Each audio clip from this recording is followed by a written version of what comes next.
this time on the PCT. You can't see me, but you see enough of my face already.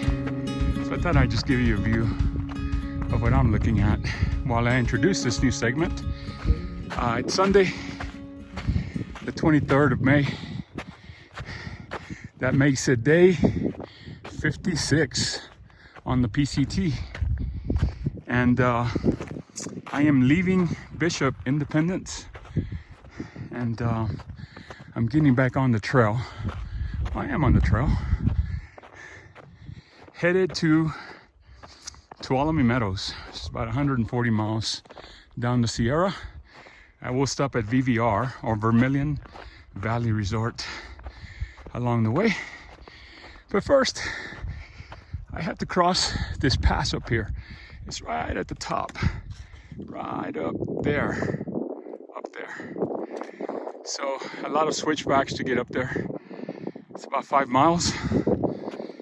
And this is Kearsage Pass, so I have to go back up Kearsage and then go do a second pass today. I'll take some pictures up there. And then after this, for the next 5-6 days, there's one pass of a mountain per day. And we're gonna enjoy that and try to do it right and not make any big mistakes along the way. So I invite you to join me on this journey for the next 5 to 7 days. I'll be stopping also in Mammoth to the snow. The storm went through and there's at least 4 or 6 inches of snow here. So I'm gonna stop in Mammoth to pick up a delivery from Big Agnes for my tent that got damaged in the storm. So I'll stop there for half a day, get my parts from the post office, and then keep going. So see you at the end.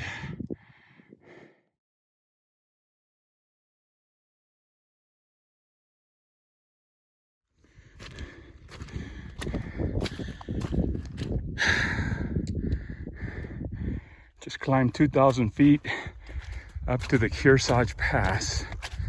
So it's a little bit of my arrival here. So it's really fun. Early in the day, so it's a lot easier than when you're tired at the end of a day. Hey. Kearsage. Welcome to Where are we? Kearsage Pass. Kearsage Pass. Second time. 11.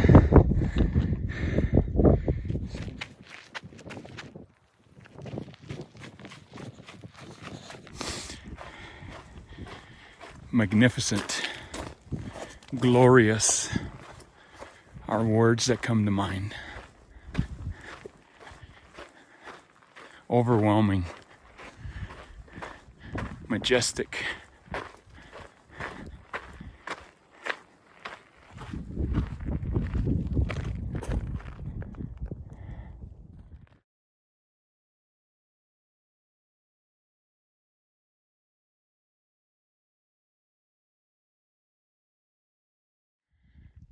All right. Been climbing for the last 2 hours. And I'm up and approaching Glen Pass. So, let me get the zoom right. This is Glen Pass, and it's at 11,950 feet. Impressive on its own, not to be compared with Forster, but a pretty tough climb. Let's see what the other side has.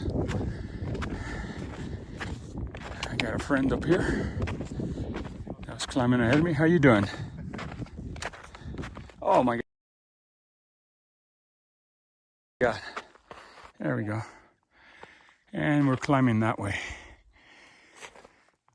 down to those lakes. I think there's some spots about 2 miles down that we can stop at. Okay, I was up there. Should be able to see a couple of hikers up there coming down very carefully. requires either crampons or spikes and an ice axe. But I'm a half mile down, got another mile and a half to go.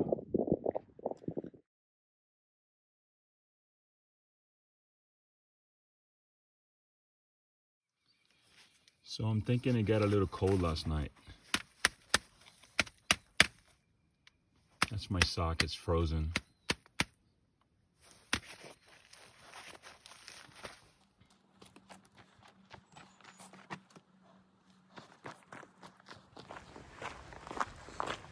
We're headed to Pinchot Pass in about 6-7 miles, but this is a real nice part of the trail in the low lands here.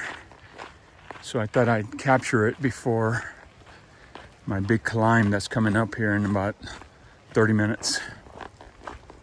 It's a lot of snow on the ground.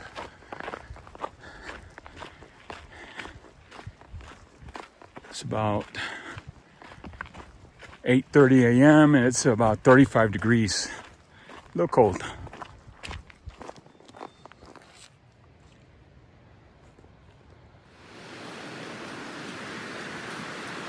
That's very bouncy.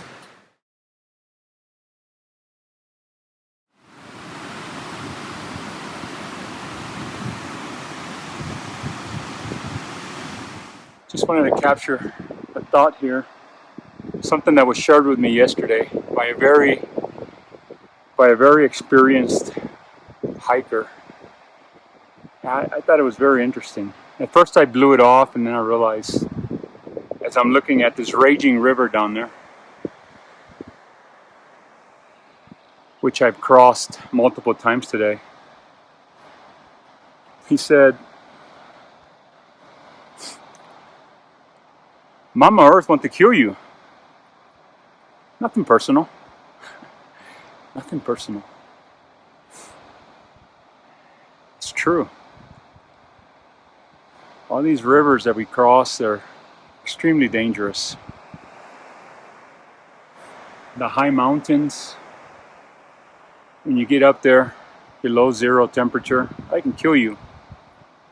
The passes on the way down, very slippery. You could go take a wrong step and go sliding hundreds of feet, potentially hitting rocks to your death.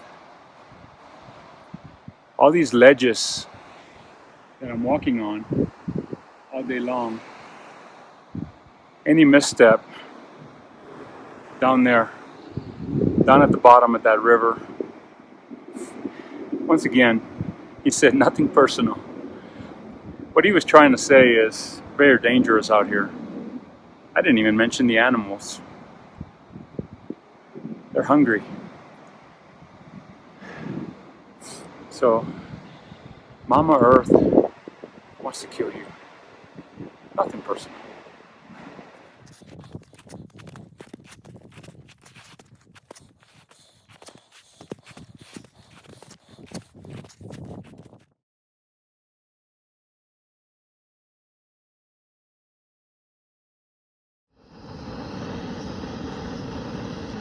I just finished crossing Pinchot Pass, which is right up there.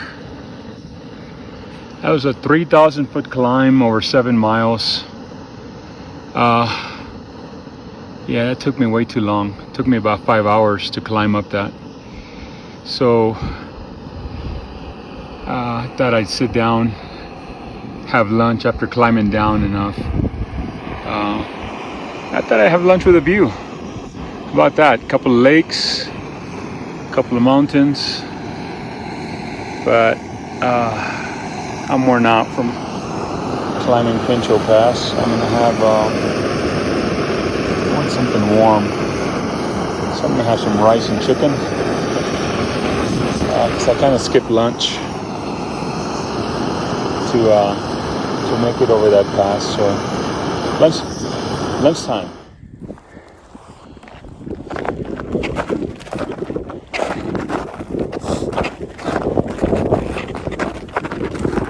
It's early morning, so the snow is hard, and I'm able to use my spikes to just walk on the hard snow.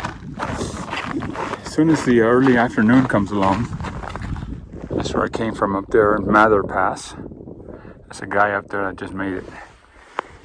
And if you don't make it over in the morning, anytime after noon,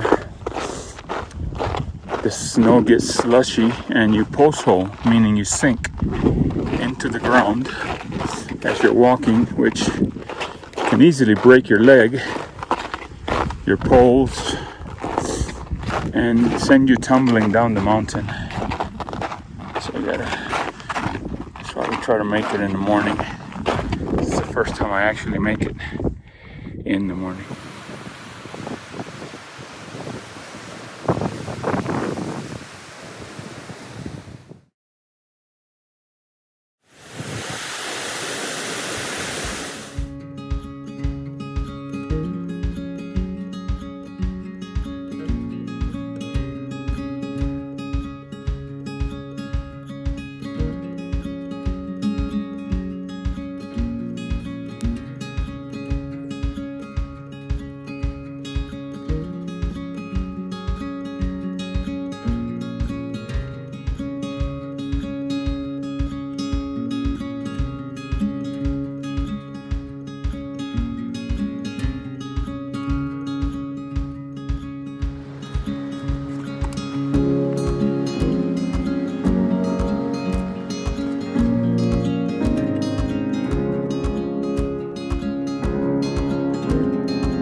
Hey,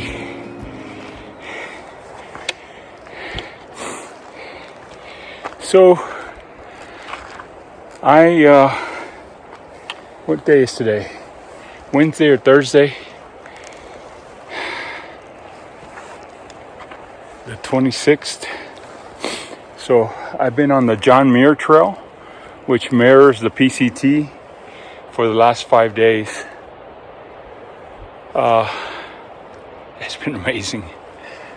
Just the views. I thought I'd close out this segment here on the trail rather than in town. I've done about 60 miles, which is short of my goal. But I'm gonna take a side trail here and go into town. So I'll tell you why in a minute. But yeah, the last 60 miles or so have been treacherous. I went over Kearsarge Pass, Glen Pass, Pinchot Pass, and then yesterday Mather Pass, all in the 11, 9, 12,000 foot range climbs. And those climbs have just worn me out. This trail, it'll have its way with you. Today, the John Muir Pass is another 7 miles up. I've chosen not to climb it today. I'm going to go take this side trail here, take it back into town, and take a little time off to recover. I'm incredibly exhausted. I guess tired, just saying the same thing. I'm incredibly exhausted, fatigued, and I think I've continued to lose weight, which, when you're doing this kind of activity, I think I started to lose some muscle because I feel weak, and I need to address it. So I'm going into town, get some food, get some rest, and reassess my situation. But oh my God, it's been amazing. Look around. The John Muir Trail, there's a reason it's been voted the most beautiful trail in America. I haven't seen them all. I haven't seen enough to offer up a good opinion, but I can tell you what, it's incredible. But the same way it's incredibly beautiful, it's incredibly dangerous. All the passes are dangerous. Any wrong step there can lead to a fatality. The river crossings are dangerous. a misstep there can have you going downstream pretty fast. A lot of the ridges are dangerous, and beyond danger, it's just incredibly hard. I think it's old man on the PCT in his takeaway last year said, above all else, the PCT is hard. It is hard work. To get up every morning at 5, strap on that 30-pound backpack, and go 20 miles. Many cases 3, 4, 5,000 feet up elevation. And guess what? Going downhill, it's not as hard, but it's pretty hard too. So, all right, we'll close it out here and try to come back for the last segment of the Sierras. All right, guys, talk to you soon.